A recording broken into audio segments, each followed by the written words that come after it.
It's like you're wandering into a casino and there's a bunch of slot machines, one-armed bandits as they're called, and you don't know anything about them, and you have to choose which bandit should I play. You don't know what their rate of return is, what their reward is. The only way to find out is to explore each of the options in turn.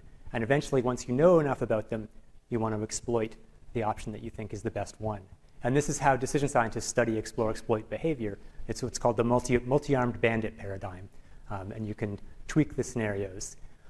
But you can imagine, let's say you walk into one of these special 3-slot machine casinos, and you play with each one of the machines a little bit to find out what their properties are. And you might find that one of them seems to pay off about half the time, plus or minus 10%, let's say. Another one pays off also about half the time, but you haven't explored it as much, so you know less about it. There's a greater range of uncertainty. And there might be another one that pays off even less, so it's 50% rather than 60%. But you've only tried it a few times, so there's a huge range of uncertainty. It might be terrible. It might be 20%, but it might be 80%. And so how do we make this decision? I won't even bother taking a straw poll because there's no right answer. It depends a lot on the context. It depends on how much money you have. It depends on what your time horizon is. It depends on how much you value the future versus the present.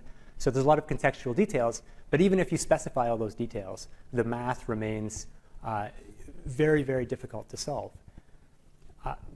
But there are some patterns that come out. And one of the key things is that it is beneficial if you apply what's called an uncertainty bonus that's directly proportional to how little you know about an option.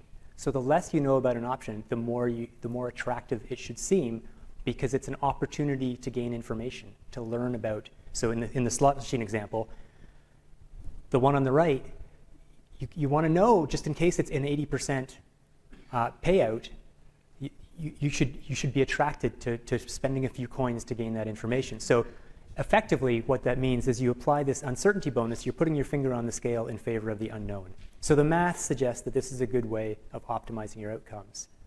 And what's interesting is if you put people in real life multi-armed bandit scenarios, is we behave as if we are unconsciously adding an uncertainty bonus to our decisions. We are wired to somehow prefer options that we know a little bit less about. It's not the only factor that matters, but it's a finger on the scale.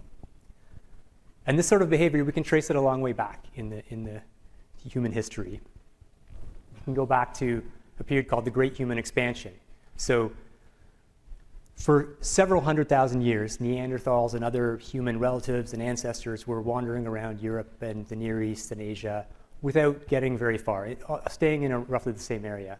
Starting around 50,000 years ago, something changed, and modern humans spread all across the globe. All the way to the southern tip of South America, every island in Polynesia, to the Arctic, to Australia. And so very immediately, we're behaving differently, really wanted to get from A to B. You don't get to Easter Island because it's a little bit crowded in Tahiti. You really have to be willing to sail out into the unknown. So Svante Pääbo is a scientist who got the Nobel Prize a couple of years ago for his work on ancient DNA, which really helped to trace these migration patterns. And he had a quote. He said, "No other mammal moves around like we do. We jump borders. We push into new territory even when we have resources where we are. There's a kind of madness to it. Sailing out into the ocean, you have no idea what's on the other side. And now we go to Mars. We never stop. Why?" So this is back to George Mallory's question. We're seeking out places even when we don't need to. And why is that? One answer, one maybe overly simple answer, would be that it's all about the dopamine. That we're, in the same way that we can't resist the urge to keep scrolling to see what the next video on TikTok is for our dopamine hit, we also want to know what's over the next horizon, what's over the ocean. And this is an oversimplification, but there's a kernel of truth here.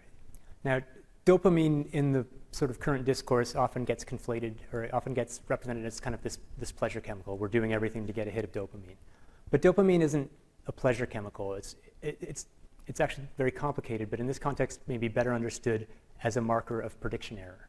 So you don't get a hit of dopamine when something is good. You get a hit of dopamine when something is better than you expect. So if you take a drug for the first time, which I'm not recommending, but if you take a drug for the first time, you'll get a feeling that is better than you expect. And so dopamine is the marker that you should do this again because it produces something better than you expect. But the 10th time you take that drug, it will no longer be better than you expect. It will be exactly what you expect. And so you won't get the hit of dopamine anymore. And so you'll be driven then to say, well, maybe I need a higher dose, or maybe I need a different drug. And this, obviously leads to a cycle of addiction. But it's this idea of better than expected that drives us or predisposes us to want to go down untraveled paths, because the best way to find or to experience something that's better than expected is to go somewhere where you don't know what to expect. And there's a particular dopamine receptor called DRD4 where there's a variant, there's different variants of the DRD4 receptor, and one version is more responsive to novelty than the others. It gives you a bigger hit when something is better than expected. And this version appeared about 50,000 years ago in humans, so around the same time as the great human expansion started. And so this is what I mean when I talk about the explorer's gene. What's the payoff? And I've presented a view that we explore because we get better meals at a restaurant, or what, a very utilitarian view of why it's worth exploring. And in going back to this sort of agony and ecstasy of Newfoundland, that would be saying that we're willing to put up with the mud and the bugs and the rain in order to get this beautiful view of the fjord. And I don't think that's quite right. Like if you had offered us an opportunity to helicopter into this view, Natalie might have accepted it, but I would not. That's not really what I'm looking for. In fact, it's the struggle. It's the challenge that draws me there. And that's not just something for mountain climbers like George Mallory. Millions of people run marathons they're not going to get rich or anything, but they're embracing, and getting to the finish line is not this inherently valuable, but it's the struggle that's valuable. We do crossword puzzles. We eat spicy food. We buy furniture from IKEA. There's actually research on the IKEA effect, which finds that we tend to value the coffee table that we've struggled with and deciphered those pictographic instructions and figured out the Allen key. We value that more highly. We would ask for a higher resale if we had the same piece of furniture just delivered to us pre-assembled. And all of these are examples of something that psychologists call the effort paradox. And there's a psychologist here at the University of Toronto named Michael Inslick who's done some of the key work on the effort paradox. And he spent a lot of time trying to understand why we're wired this way. And it's easy to understand intuitively that it's probably good for the species if we really like doing hard things, but it's very hard to kind of nail down what it is. Is it that we, the contrast between how hard it is to climb the mountain and how good it feels to stop? Or is it cognitive dissonance? You feel like, boy, I worked really hard for this. I must really like it. Otherwise, I'm an idiot. So there's a lot of reasons. There's a lot of ways you can explain why we have this effort paradox, but it seems to be a very widespread, universal phenomenon.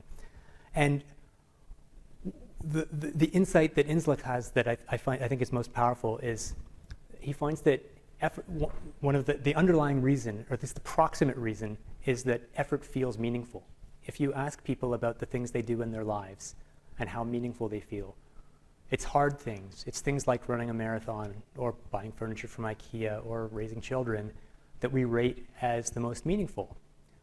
And to the extent that we're able to find meaning in doing hard things, in effort, we tend to have higher levels of life and job satisfaction, higher levels of meaning in life, and higher levels of affective well-being, which is another way of saying we're happier.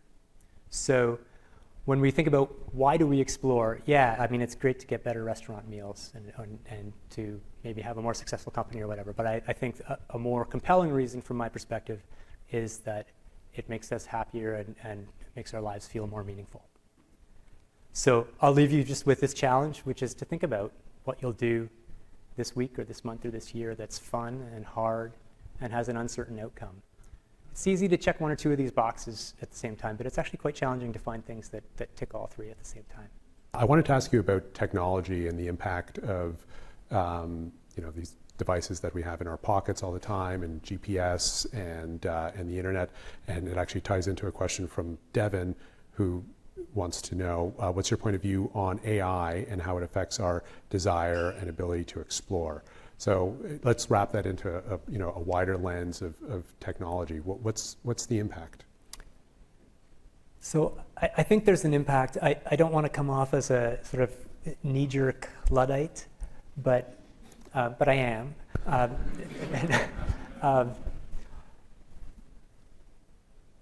So I've been trying to swear off turn-by-turn directions on my GPS a little bit, and part of it, I get into this in the book. There's some interesting neuroscience about what happens if you stop using your hippocampus and start relying on different parts of your brain for navigation and for other sorts of things. This sort of stimulus response instead of more nuanced mapping. But I actually think, leaving aside the neuroscience, to me, the best analogy is the difference is if you're sitting in a car. Let's say you're in a car with someone and one person's driving and one person's the passenger, and you drive through a city. You're both seeing exactly the same things. You're both looking out through the same windshield. You get to your destination and then you say, okay, let's find our way back. The person who drove is going to have a far better chance of navigating back than the person who was sitting in the passenger seat. That's just the way, when you're passively being driven in a car, it's very different than when you're actively navigating. And so my feeling, not to stretch the metaphor too much, is that a lot of the technology that you're talking about is enabling us to move through life as the passenger in the car, in a more passive way. And there's various experiments, which a lot of them from the education literature about passive versus active learning and the way we internalize information depending on how we receive it. Being exposed to the same information doesn't mean we absorb it in the same way. And so not just AI, but just having a phone in my pocket such that anytime a question comes up at the dinner table, I can say, actually, the Battle of Thermopylae was in Right. such and such BC. That kind of short circuits the process of exploration, and I wonder if it also, we spend less time being uncertain because we have the ability to instantly eliminate uncertainty about where we are and about when the Battle of Thermopylae was and about all these different things. So, look, it's not that I'm giving up my phone or anything like that, but I worry. I do think there's something to worry about, not just in the results, but in the quality of the experience.